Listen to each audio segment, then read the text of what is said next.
There's only one way that a black can be elected in Dallas County, and that is by the single-member district.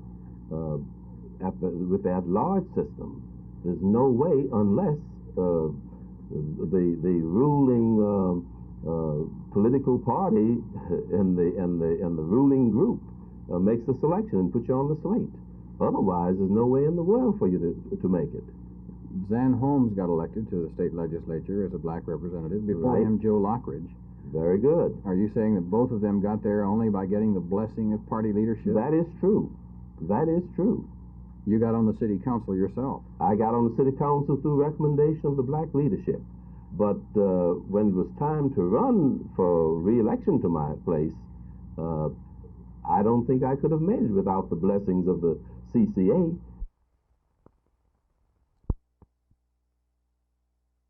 I don't care whoever's got allowances and running up to Washington to get his orders from the Secretary of Treasury and the Republican administration should not have a voice in the Democratic Party of Texas.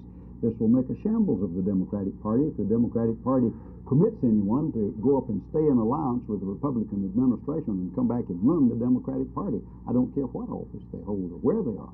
They should either be Democrats or Republicans and not try to run our Texas Democratic Party out as an adjunct of the Republican administration. Well, does that mean that you don't think that Governor Barnes or Senator Benson should be instrumental in helping select that chairman? Well, if they're still getting their instructions, as they apparently were not long ago from Secretary Connolly, they should either fish or cut bait, as the saying is. They should cast their lot with the Democratic Party or with the Republican Party and quit trying to keep a foot in each party.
The Dallas Chamber of Commerce is proud to announce that it has succeeded in persuading the officials of World Championship Tennis to bring the final match of the 1971 World Championship of Tennis to Dallas to be played at Memorial Auditorium on Friday, the 26th of November, 1971.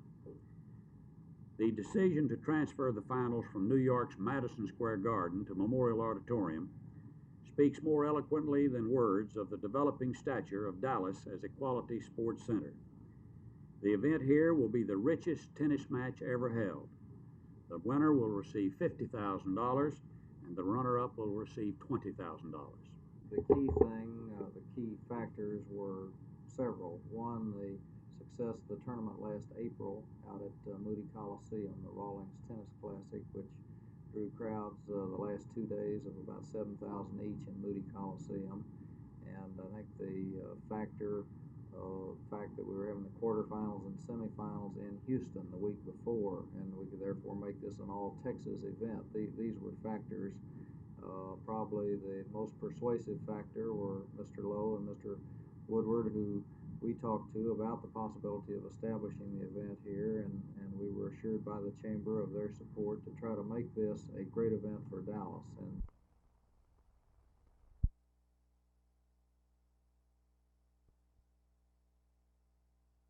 well, I do, Vern. The primary memory in my that I have is opening day here in 1968, which was, of course, this is the opening day for the league and for baseball, for that matter, with the presidential throwing out the ball and everything. And it's really, it was probably the most exciting moment of my life, first big league game, and it was just one of many that I'll have wrapped up in this stadium and in this area.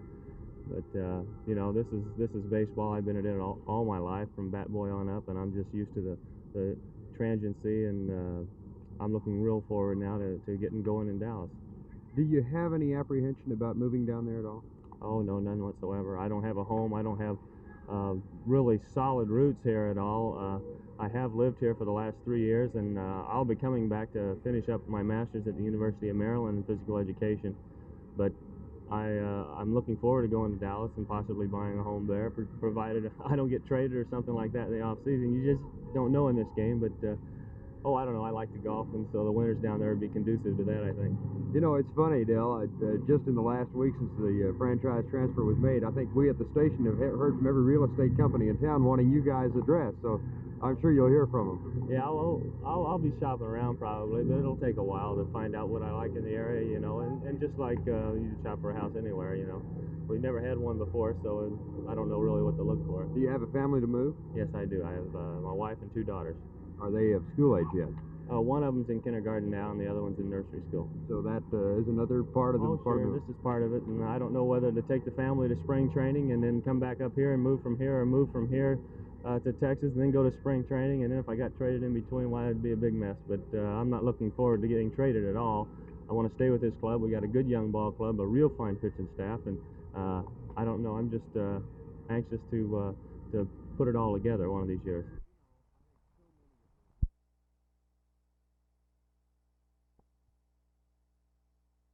The only thing that I could say is what, you know, he would tell me about it.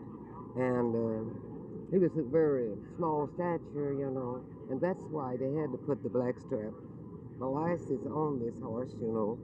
And the more you stick, it sticks to you. And he made this ride. And there's so much that I have forgotten about it, but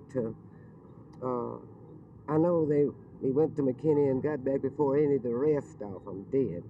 And it was a long ride. Whose idea was it to put blackstrap molasses on the horse instead of a saddle? Well, now we would say caretaker, but you know, his boss man was, he was working for Mr. Lon Green. And that, you see, a whole large stature of a man or a woman on. So all you have to do is to hold the bridles and go ahead with it. And so that's what made him make that ride. And you know, they didn't have the jockey dressing so she had then, and boys and them wore that looked like a midi outfit. And my daddy said that long thing, and with that stuck onto the horse too, and him.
I know these young people hated to come out here, but we appreciate it very much.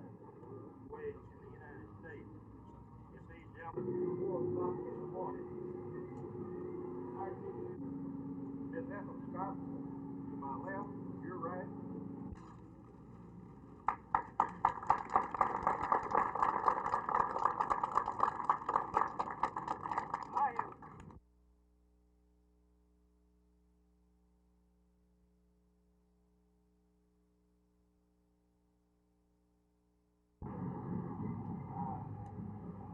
Dedicated 1971. Thank you. Thank you.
What part do you expect to play in the selection of the next state Democratic chairman?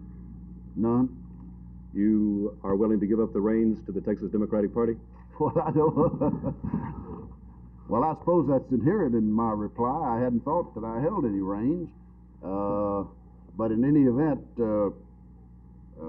I certainly anticipate that selection will be made by the State Democratic Executive Committee with what advice and recommendations the governor and the lieutenant governor, Senator Benson, and others will give to them, but I certainly anticipate that I'll play no part. But certainly, don't you think they will consult you, sir? Well, I rather doubt it. I doubt that they will. Sir? About the Republican Party? No, I doubt that they'll, I'd be more certain they wouldn't consult me. It appears that I'm not going to be consulted by either at this stage of the game. How would you like to come back and be governor again? Well, I might quip by saying that one of the holders of that office has indicated from time to time that he'd been there once before, and well, I've been governor. Mr. Secretary, one more question along that line. Another one of your fellow Texans, Congressman Owen Teague, says he hopes that you will run for president on the Democratic ticket. Do you feel you can go home again if there's room at the top?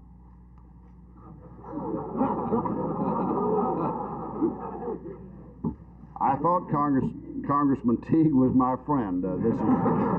This is the first evidence that I've had that he's not. How about VP with Mr. Nixon? As a Democrat? No, I don't even get into this kind of a discussion now because sure we do. I know y'all want to, but I don't want to. First place, I have no ambitions, no desires whatsoever. I was quite happy practicing law in Houston, Texas, and without going into any great discussion about it, I left to become Secretary of the Treasury. I'm happy doing that. I have no ambitions beyond that. I see no course for me beyond that, and let's leave it there.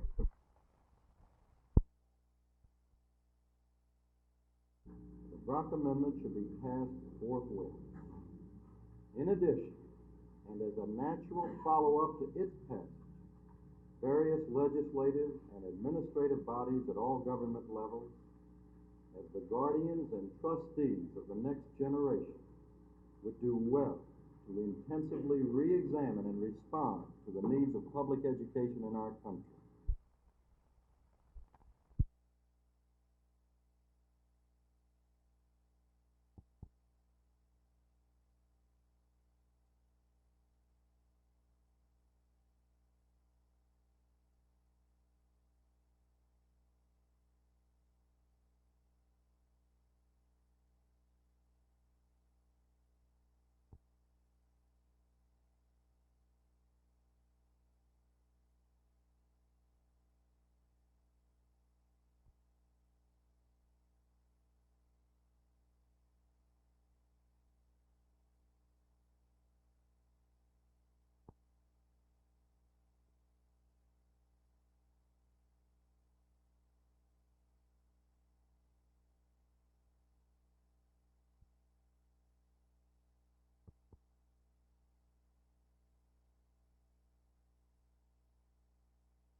It's not just any interstate highway, this final stretch of road, and it wasn't just any ceremony that opened it either. The officials of Highway District 17 put on a hamburger luncheon for the nearly 500 visitors who came to Fairfield for the occasion. Everybody was there to remember the 12-mile segment between Streetman and Fairfield that has been termed the most dangerous stretch of road in the state. Among the happiest of visitors was DPS patrolman Jim Keller. Keller has patrolled Highway 75 for 8 years. As the eaters ate and the speakers spoke, Keller reflected on the 50 or more fatal accidents he's investigated in those 8 years and thought of the future when the 4-lane divided highway will make his job a lot less risky and a lot easier. Keller says the worst year on the outdated Blacktop Road was 1967, when 15 people were killed just between Labor Day and the end of the year. Already this year, 14 motorists have lost their lives on the 12 death-dealing miles, and the Highway Department has taken drastic steps to try to cut down the toll. Those steps include special signs to remind motorists of the danger, as well as special skid-resistant pavement. But as Patrolman Jim Keller looked into the future, the old 2-lane highway moved into the past. As Highway Commission Chairman DeWitt Greer snipped the ribbon to open the new interstate, officials closed a circuit symbolizing the completion of the highway link, and the final segment was opened with a bang. This is Phil Reynolds, Channel 8 News on the Move.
Ready? Okay. One more time, please. The real Fiddler on the Roof plays beautifully.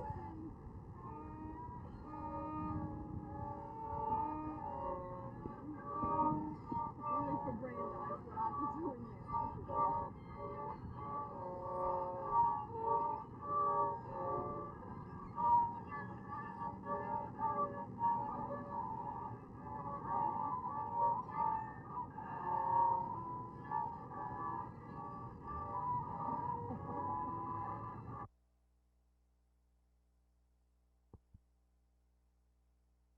Well, most of it to go for the house. About a month and a half ago, our house burnt down and we lost everything we had. So we buying a new home, and most of the money go for the house. You say most of the money. What's the rest of it going for? Well, I'm gonna buy me a motorcycle. With your mother's approval? Yeah, she approved it finally. Well, congratulations. Thank you.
We are submitting to you for your consideration at this time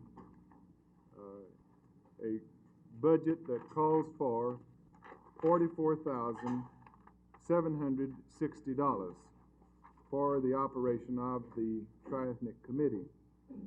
This would include $14,310 or in that neighborhood for salaries, $9,100 for supplies and materials, $6,000 for contracted services, $3,250 for capital outlay, $1,000 for operation of plant, $1,100 for transportation, and then set aside in other parts of the budget for the purpose of conducting an independent evaluation.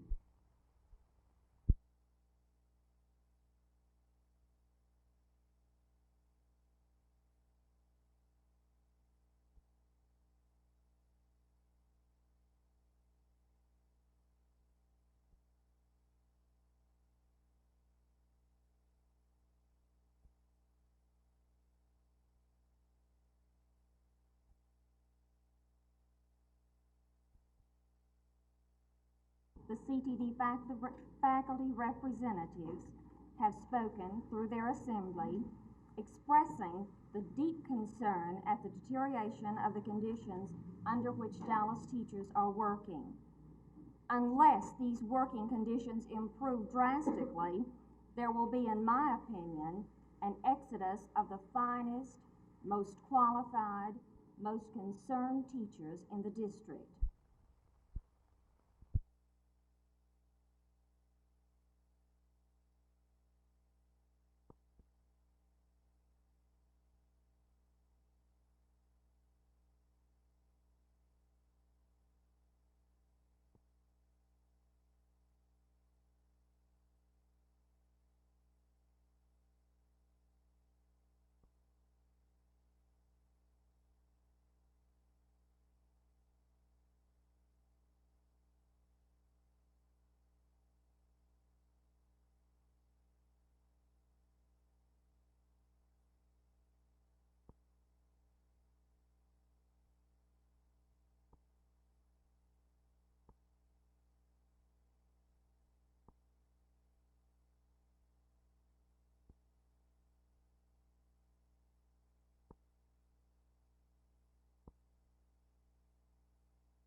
This is one of 3 prime sites that the city of Cleburne is showing the Texas Department of Mental Health and Mental Retardation. The presentation stems from an effort by the MHMR Board to build another school for the mentally retarded. The Denton State School, bearing the brunt of treatment in Texas, is now overcrowded, and there's a waiting list of over 1,000 patients. So there's going to be a new school somewhere. The committee is looking at 8 towns: Ennis, Hillsboro, Waxahachie, Dallas, Fort Worth, Arlington, and Grand Prairie. Cleburne was the second city toured today, and when the board arrived at Cleburne Airport, members were greeted by perhaps the biggest selling job in present memory. Downtown businesses released their employees for an hour to go to the airport. A local school formed a 1,200-member welcoming corps, and in general, Cleburne citizenry pulled all the stops to persuade the committee to build a school in this town. Is the selling job worthwhile? I talked with Dr. David Wade about what his board is looking for in a site. The bill that was passed states that we should place a school in the area serving the greatest number of Texans in need of service. Our surveys have indicated that this is the northeast Texas area. In view of the fact that there is already a school north of Dallas, it was our feeling that if we placed a school south of the Dallas-Fort Worth area to serve the area south of the Dallas-Fort Worth area, we would be fulfilling the legislative intent. To what extent does community enthusiasm play a part in the decision? Well, I think community enthusiasm is very important. The very heart blood of the successful operation of a school is the volunteer council. They do such things as give parties for the students. They take them on shopping tours. And they provide services that the state can't buy, such as an all-faith chapel for the campus, such as possibly a swimming pool, and many other things that would be impossible for the state to purchase. So a display like that in Cleburne today is impressive to the committee? Very impressive. This has been a very impressive presentation. We certainly appreciate it, and we certainly can feel and see the enthusiasm of Cleburne for our cause. The MHMR board will no doubt make their decision sometime in November on the basis of sound, practical considerations. But if there's a toss-up, you know that the welcome the members received here in Cleburne is going to carry some weight. Jay Lewis, Channel 8 News on the Move in Cleburne.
Well, yes, similar in that he will move out of the pocket and run quite a bit. And he's a better runner than Fran is, but that's about as far as it goes at this point, because Fran is such an experienced quarterback that he can keep you and maneuver you and be very effective, where Archie's still learning. He's going to be a great quarterback someday, but hopefully we'll keep him out of having a hot hand in this particular game. When Calvin Hill returns to top form, will you alternate your three running backs the same as you alternate your quarterbacks? Well, I feel like that we're going to use all three running backs. We feel like we've got three exceptional boys. Now, when you got that on the bench, then you'll try to use them all, to keep them all at top form, so that if you do have an injury like Hill, then you can move them in and they're ready to go without any lost motion. You started Cliff Harris at safety this week. Did that bring about the desired improvement you were hoping? Well, it's hard to say at this point whether it brought about exactly what we wanted, because our club played much better against New York. Defensively, we played better. We hustled and moved better than we have for some time. And I think only time will tell whether or not